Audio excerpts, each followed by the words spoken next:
ಕೆಲವರು ತೊದಲು ಮಾತನಾಡ್ತಾರೆ, ಗುಕ್ಕಿಸ್ತಾರೆ, ಮಾತು ಸ್ಪಷ್ಟ ಬರೋದಿಲ್ಲ ಅಂತ ಹೇಳ್ತಾರೆ. ಅಂಥವ್ರು ಕೂಡ ಈ ಉತ್ರಾಣಿ ಅಂತ ಒಂದು ಗಿಡ ಇರುತ್ತೆ, ಬರ್ದಿಟ್ಕೊಳ್ಳಿ, ನೆಟ್ಟಲ್ಲಿ ತೆಗೆದ್ರೆ ಬರುತ್ತೆ. ಉತ್ರಾಣಿ ಅಂತ ಅದರ ಹೆಸರು. ಅದರ ಗಿಡ ಕಿತ್ಬಿಟ್ಟು ಅದರ ಬೇರನ್ನ ನಾಲಿಗೆ ಮೇಲೆ ಆಡಿಸಿದ್ರೆ ತೊದಲು ನುಡಿಯೋದು, ಗುಕ್ಕಿಸುವುದು, ಮಾತು ಸ್ಪಷ್ಟ ಬರದೇ ಇರೋರಿಗೆ ಸ್ವಲ್ಪ ದಿವಸದಲ್ಲಿ ಮಾತು ಚೆನ್ನಾಗಿ ಬರುತ್ತೆ.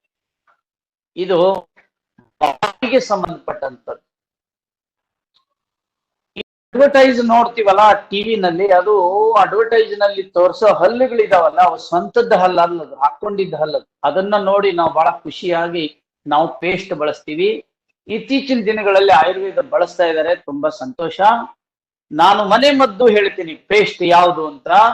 ಎಷ್ಟು ಜನ ಭಾಗವಹಿಸಿದೀವೋ ಅವರ ನಾಳೆಯಿಂದಾನೇ ಇದನ್ನು ಉಪಯೋಗಿಸಕ್ ಶುರು ಮಾಡಿ. ನಾನೊಂದು ಪೇಸ್ಟ್ ಇದ್ರದ್ದು ತಯಾರು ಮಾಡಿದೀನಿ. ಈಗ ನಾವು ಅದನ್ನ ಮಾರಾಟಕ್ಕೆ ಬಿಟ್ಟಿದೀವಿ. ನಿಮ್ ಮನೆಯಲ್ಲಿ ಜೇನುತುಪ್ಪ ಇದ್ರೆ ನಿಮ್ ಬ್ರಷ್ ಮೇಲೆ 5 ಹನಿ ಹಾಕೊಂಡು ಹಲ್ಲು ಉಜ್ಕೊರಿ, ಅದ್ಭುತವಾಗಿ ಹಲ್ಲು ಸ್ವಚ್ಛ, ತುಂಬಾ ಸರಳವಾಗಿ.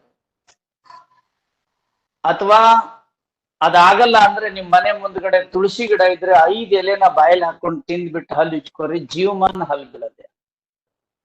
ಹೊಂಗೆ ಕಡ್ಡಿ, ಹುಲುಗಲು ಅಂತ ಹೇಳ್ತಾರೆ, ಹೊಂಗೆ ಕಡ್ಡಿ, ಬೇವಿನ ಕಡ್ಡಿ, ಮಾವಿನ ಕಡ್ಡಿ, ಇದರಿಂದನೂ ಹಲ್ಲು ಉಜ್ಕೋತಾರೆ. ನೀರಲ ಕಡ್ಡಿ, ಈ ತರನು ಹಲ್ಲು ಉಜ್ಕೋತಾರೆ. ಮನೆ ಮದ್ದು ಮಾಡ್ಬೋದು. ಮತ್ತು ಒಂದು ಪೌಡರ್ ಸಿಗುತ್ತೆ, ಇದು ಗೋವಿನ ಸಗಣಿಯಿಂದ ಮಾಡಿರುವಂತ ಬೆರಣಿ, ಕುಳ್ಳಿನಿಂದ ತಯಾರು ಮಾಡಿರುವಂತ ಬೂದಿ, ಅದಕ್ಕೆ ಬೇಕಾಗಿರುವಷ್ಟು ಸೈಂಧವ ಲವಣ, ಉಪ್ಪು, ಒಂದ್ ಸ್ವಲ್ಪ ಪಚ್ಚ ಕರ್ಪೂರ, ಒಂದಿಷ್ಟು ಅರ್ಕ್ ಹಾಕಿದ್ರೆ ಅದು ಹಲ್ಪುಡಿ ತಯಾರಾಗುತ್ತೆ. 100 ರೂಪಾಯಿ ಖರ್ಚು ಮಾಡಿದ್ರೆ ಹಲ್ಪುಡಿ ತಯಾರು ಮಾಡಿದ್ರೆ ಅದನ್ನ 1 ವರ್ಷಗಳ ಕಾಲ 100 ಜನ ಹಲ್ಲು ಉಜ್ಬಹುದು. 100 ರೂಪಾಯಿ ಖರ್ಚು ಮಾಡಿದ್ರೆ 100 ಜನ ಹಲ್ಲು ಉಜ್ಬಹುದು. ಅದು ಕೂಡ ನಾನು ನನ್ನ ಪುಸ್ತಕದಲ್ಲಿ ಬರ್ದಿದ್ದೀನಿ ಹೇಗ್ ಮಾಡೋದು ಅಂತ. ಇದು ಹಲ್ಲಿಗೆ ಸಂಬಂಧಪಟ್ಟಿದ್ದು. ಹಲ್ಲಿನಲ್ಲಿ ರಕ್ತ ಬರುತ್ತೆ, ಎಷ್ಟು ಪ್ರಯತ್ನ ಮಾಡಿದ್ರು ಹೋಗಲ್ಲ.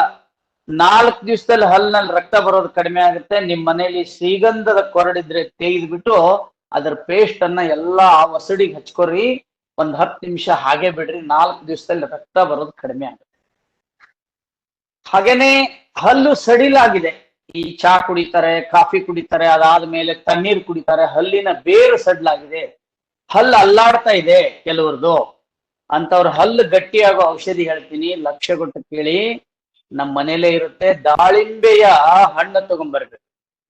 ಆ ದಾಳಿಂಬೆ ಮೇಲ್ಗಡೆ ಇರೋ ಸಿಪ್ಪೆಯನ್ನ ತೆಗೆದ್ಬಿಟ್ಟು, ಹಣ್ಣಿಲ್ಲ ಅಂದ್ರೆ ಕಾಯಿ ಒಳ್ಳೇದು ಹಣ್ಣಿನಿಗಿಂತ, ಕಾಯಿಯ ಸಿಪ್ಪೆಯನ್ನ ಸುಲಿದ್ಬಿಟ್ಟು ಅದನ್ನ ನೀರಲ್ಲಿ ಹಾಕಿ ಕುದಿಸ್ಬೇಕು, ಬಾಯ್ಲ್ಡ್ ಮಾಡ್ಬೇಕು. ಅದನ್ನ ಬಾಯ್ಲ್ ಮಾಡಿ ಆ ಬಂದಂತ ನೀರನ್ನ ತಣ್ಣಗಾಗೋಂಗ ಆರಿಸ್ಬೇಕು. ಅದನ್ನ ಬಾಯ್ಲ್ ಹಾಕೊಂಡು 5 ನಿಮಿಷ ಮುಕ್ಕಳಿಸ್ಬೇಕು, ಬಾಯನ್ನ ಗಾರ್ಗ್ಲಿಂಗ್ ಮಾಡ್ಬೇಕು. ಹೀಗೆ ಎಷ್ಟು ದಿನಗಳಿಂದ ಹಲ್ಲು ಅಲ್ಲಾಡ್ತಾ ಇದ್ರು 1 ತಿಂಗಳವರೆಗೆ ಮಾಡ್ರಿ, ಹಲ್ಲುಗಳು ಅಲ್ಲಾಡೋದು ಗಟ್ಟಿ ಆಗುತ್ತೆ.